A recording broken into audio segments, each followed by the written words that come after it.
Jadi saya meyakini bahwa khotbah apapun yang disampaikan dari atas mimbar, kalau saudara punya hati datang ke gereja benar-benar siap untuk beribadah, sekalipun saudara-saudara ya kelihatan kedengaran membosankan, pasti ada satu ya, satu pelajaran kehidupan yang dapat engkau petik dari khotbah 1 jam Pak Gembalamu di gereja. Nah, saya juga sudah menyadari, saudara-saudara, ada hal yang kadang-kadang membuat kita ya kehilangan berkat Tuhan karena kita menyepelekan firman. Ketika saya belajar, kadang-kadang kenapa orang itu merasa bosan dengan khotbah yang disampaikan oleh pendeta? Bukan karena pendetanya khotbah tidak baik, tetapi karena kadang-kadang yang bermasalah itu bukan pada pendeta, tetapi pada kita. Ya, khotbah itu kan air bersih, air murni. Nah, kalau kita datang kepada air bersih, air murni dengan satu gelas, kita mengisi gelas kita dengan air bersih, air murni tersebut, dan kita tidak mau minum, itu berarti masalahnya bukan pada airnya, tetapi pada gelasnya. Dan saya tahu itu, saudara, karena saya melewati proses itu. Ketika saya persiapkan diri ibadah, bahkan kadang-kadang ketika saya ambil puasa, katakanlah ya, saya ambil puasa 21 hari. Nah, ketika saya ambil puasa 21 hari, saya bisa merasakan sesuatu yang berbeda. Ya, bahkan ketika menyembah Tuhan, saya bisa ya lebih cepat menikmati begitu ya kan. Dan ketika pendeta khotbah, saya bisa meresap khotbah pendeta. Ya, ketika orang-orang lain merasa bosan dengan khotbah, saya justru bisa meresap, menerima itu, mengimani itu, kemudian merasakan damai sukacita dari khotbah yang disampaikan. Nah, ketika saya mengalami itu, saya mulai merenungkan, oh ternyata selama ini ketika saya bosan mendengarkan pendeta berkhotbah, gembala saya berkhotbah, itu bukan karena gembala saya berkhotbah tidak baik, yang salah itu ada pada saya. Ya, kadang-kadang kalau hubungan kita dengan Tuhan itu sudah terlalu jauh, saudara-saudara, kita tidak bisa lagi menikmati setiap berkat-berkat rohani yang kita terima di gereja kita. Berkat-berkat rohani yang disampaikan dari atas mimbar. Tetapi kalau engkau benar-benar dekat dengan Tuhan, seperti yang saya katakan tadi, katakanlah engkau dalam keadaan berpuasa, kita kan bisa mengukur kerohanian kita masing-masing, ya kan? Kalau saudara mulai merasa ada yang tidak enak di hati, maka coba belajar disiplin rohani, puasa, katakan demikian ya. Itu kan sama seperti ketika saudara mulai merasa berat badan mulai naik, ya, dan baju mulai terasa sesak, tidak lagi kaos yang pas, ya. Sementara saudara tidak mau lagi membeli baju, ya. Saya, saudara, ketika naik badan saya tidak suka beli baju. Kenapa? Karena kalau saya beli baju pada saat saya naik badan, itu akan membuat ukuran baju yang saya beli akan sedikit lebih besar lagi, ya kan? Ya. Saya lebih suka pakai baju yang lama walaupun ketat, itu sebagai cambukan buat saya agar saya menurunkan badan. Bayangkan kalau setiap naik badan sudah beli size yang baru, setiap naik badan sudah beli size yang baru, ya, maka bahaya di ujung tahun saudara bisa kayak, ya kan, badan saudara pasti bisa kebesaran. Nah, sama juga dengan kerohani kita, kita pasti akan kalau sudah mulai terasa berat, ya kan, sama seperti tubuh kita yang kelebihan lemak, ya kan, mungkin makan berlebihan, kita akan mulai merasa tidak nyaman. Demikian pula dengan roh kita. Nah, ketika kita punya kedisiplinan rohani, ya, kita mendekatkan kepada Allah, katakanlah engkau membayar harga dengan berpuasa, maka itu akan mulai mendetoks, membersihkan roh jiwa saudara, sehingga ketika engkau duduk mendengarkan firman Tuhan, engkau bisa menikmati itu, mengambil hikmatnya, pengertiannya, dan mendapatkan damai sejahtera dan sukacita dari berkat firman Tuhan yang disampaikan. Ya, jadi saudaraku yang diberkati oleh Tuhan, jangan sampai firman Tuhan itu dicuri daripada kita. Kita perlu memahami, mengerti, ya. Lebih khusus ketika engkau membaca Alkitabmu sendiri, baca Alkitab sampai mengerti, ya. Kalau belum mengerti, balik lagi, baca lagi dari satu ayat, katakanlah ambil satu pengertian saja dan praktekkan itu dalam kehidupan saudara, maka saudara pasti akan berbahagia oleh karena perbuatan kebenaran yang saudara lakukan, ya. Ada benih juga yang jatuh di batu-batu.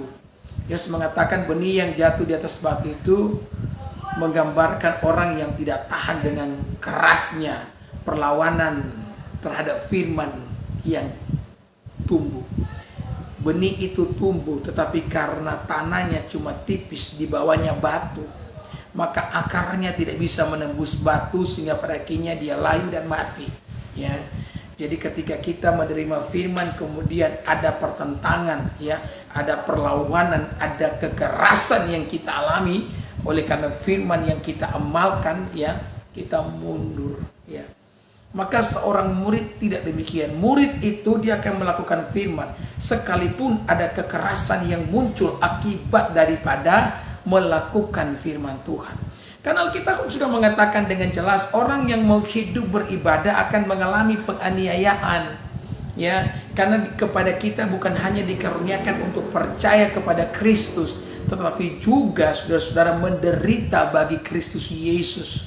Alkitab mengatakan biarlah, ya, kita menaruh pikiran dan perasaan yang terdapat dalam Kristus Yesus.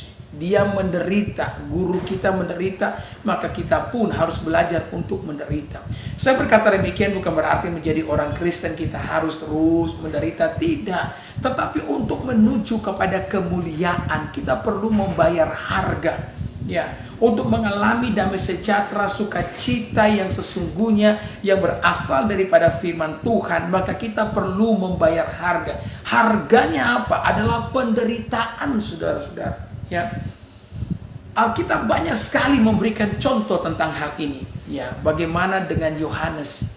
Yohanes itu pakai jubah bulu unta. Ya, menurut sejarawan Alkitab, ya, itu mantelnya itu dibalik. Jadi bagian kasarnya itu ditaruh di dalam, ya. Dan saya yakin itu benar-benar tidak nyaman, saudara. Pernah ada saudara pakai kemeja begitu, kemudian ada, saya ingat dulu kan sering pakai sikat dulu orang tua tuh, saudara, kalau sikat seragam kita, biasanya ada sikat yang terlepas, apa itu namanya, ya, bulu sikat yang terlepas dan masuk ke, ya, ke kemeja kita. Kemudian itu menusuk di bagian belakang, katakanlah. Itu membuat tidak nyaman sama sekali. Ya. Bayangkan itu yang dirasakan oleh Yohanes. Tertusuk badannya. Kenapa demikian? Hal itu untuk mengingatkan Yohanes. Hal itu untuk terus membuat Yohanes terjaga. Supaya Yohanes tetap berada di dalam jalannya Tuhan. Di dalam maunya Tuhan. Nah, penderitaan pun demikian. Penderitaan membuat kita terjaga, penderitaan membuat kita terus terbangun, tidak tertidur, ya. Karena mereka yang menyongsong kedatangan Kristus adalah mereka-mereka yang tidak tertidur, tapi mereka yang terjaga dengan kekuatan yang berasal daripada yang namanya firman Tuhan. Jadi kalau kita mengalami penganiayaan karena firman yang kita amalkan, saudara perlu bersukacita karena itu. Kenapa? Karena sesudah penderitaan akan ada upah bagi setiap mereka yang melakukan firman Tuhan. Ya, banyak sekali contoh-contoh yang dapat kita ambil di dalam Alkitab, bahkan di dalam kehidupan kita sehari-hari.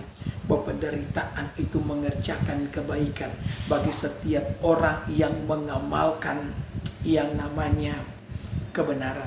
Ya, saya kasih contoh saja dalam Alkitab.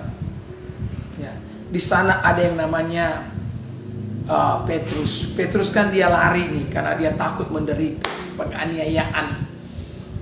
Ya, orang-orang hendak menangkap dia dan menyalibkan dia, tapi dia menolak dan dia lari. Sampai kemudian beberapa sejarawan mengatakan bahwa Petrus ini kembali ketemu dengan Yesus. Dan dia bertanya, Yesus, engkau akan kemana? Yesus berkata, saya akan pergi ke Yerusalem untuk disalibkan kedua kali. Maka Petrus pun bertobat, dia pergi dan bersedia disalibkan, kepala di bawah, kaki di atas. Ya, ini contoh dari orang yang tidak mau menderita, tapi pada akhirnya dia pun, ya, disalibkan.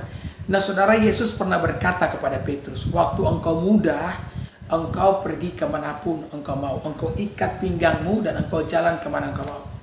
Tetapi ketika engkau tua, engkau mengulurkan tanganmu dan orang lain akan mengikat engkau dan menuntut engkau ke tempat-tempat yang tidak engkau inginkan. Nah, kita mengatakan bahwa semua orang percaya adalah tawanan daripada Roh Kudus. Kita ini tawanan roh, kata Alkitab.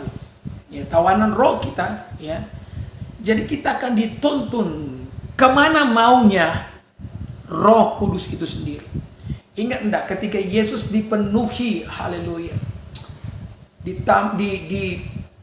Sungai Yordan ketika dia dibaptis. Saudara ingat enggak itu? Ya. Apa yang terjadi dengan Yesus? Dia dipenuhi dengan Roh Kudus kan? Ketika dia dipenuhi Roh Kudus, apa kita mengatakan? Roh Kudus memimpin Yesus masuk ke padang gurun untuk menderita, berpuasa 40 hari 40 malam. Untuk apa? Untuk dipersiapkan. Karena sesudah itu banyak orang sakit yang menunggu Yesus, banyak orang menderita yang menunggu Yesus, ya. Penderitaan mempersiapkan kita untuk kemuliaan yang besar di dalam kehidupan ini. Maka biarkan ketika taburan firman Tuhan itu sampai kepada saudara, yang pertama engkau perlu mengerti firman Tuhan, dan yang kedua engkau tidak pernah menyerah ketika penderitaan itu datang akibat engkau mengamalkan firman Tuhan. Karena engkau tahu penderitaan yang disebabkan oleh firman Tuhan akan mendatangkan kemuliaan bagi setiap saudara. Ya, yang terakhir, karena kita dibatasi oleh waktu, saya sudah lewat batas di sini saudara ya. Ya, benih yang jatuh di semak duri itu bicara soal kekhawatiran kehidupan. Ya, murid itu akan tetap, saudara-saudara, dia melangkah bersama dengan gurunya meskipun banyak sekali, saudara-saudara, ya, tantangan yang dihadapi. Termasuk salah satunya adalah kekhawatiran kehidupan. Ya, manusia itu seringkali mengalami khawatir mengenai makanan, mengenai minuman, mengenai pakaian. Tapi Allah telah berkata, kalau burung di udara dikasih makan, yang tidak menabur tidak pernah menuai, apalagi kamu. Ya, kalau bunga di padang yang tidak pernah meminta menjadi didandani oleh Allah, apalagi kamu. Maka jangan pernah khawatir. Kalau engkau khawatir hari ini, tanggalkan kekhawatiran. Bahkan Alkitab mengatakan, serahkanlah segala kekhawatiranmu kepada Tuhan, karena Dia adalah Allah yang memelihara engkau. Hari ini engkau mungkin belum melihatnya, hari ini engkau belum merasakan pertolongan Tuhan, tetapi bukankah masih ada hari esok, ya? Dan bisa jadi kebaikan dan kemurahan Allah akan dinyatakan kepada setiap saudara di hari yang akan datang. Yang penting pada hari ini kita mau membiarkan firman Tuhan itu tumbuh, berakar kuat, dan menghasilkan buah di tengah-tengah kehidupan setiap kita. Saya bacakan ayat yang terakhir, Yohanes pasal 12, ya. Saya harus menyelesaikan ini supaya besok saya sudah khotbah dari ayat yang baru, ya. Yohanes 12 ayat yang ke 26, ya, dikatakan firman Tuhan, barang siapa melayani aku, ya. Saya pakai terjemahan firman Allah yang hidup, FAYH, karena di sini lebih sinkron dengan yang saya khotbahkan menjadi murid, ya. Yohanes 12 ayat 26, ini terjemahan FAYH. Jadi terjemahan ini bisa saudara download di Play Store, bisa, ya. Kalau saudara menggunakan handphone, Alkitab handphone, sudah bisa mendownloadnya. Jikalau orang-orang Yunani itu mau menjadi murid-muridku, suruhlah mereka datang dan mengikuti aku. Karena pelayan-pelayanku harus ada di tempat aku berada. Dan jikalau mereka mengikut aku, Bapakku akan memuliakan mereka. Ya. Jadi saudara-saudara, kita harus berada di mana Yesus berada. Kalau saudara rindu menjadi murid. Karena hanya demikian firman akan mengubah pola pikir kita. Kemudian mengubahkan kehidupan kita. Engkau akan lebih sejahtera. Engkau akan lebih damai. Amin. Ya. Bahkan meskipun di tengah-tengah pergumulan kehidupan, engkau akan damai, tenang. Kenapa? Karena engkau mengalami perubahan oleh karena firman Tuhan. Dan inilah yang dicari oleh bangsa-bangsa, saudara-saudara. Damai sejahtera yang berasal daripada kebenaran itu sendiri. Amin. Puji Tuhan. Mari kita berdoa.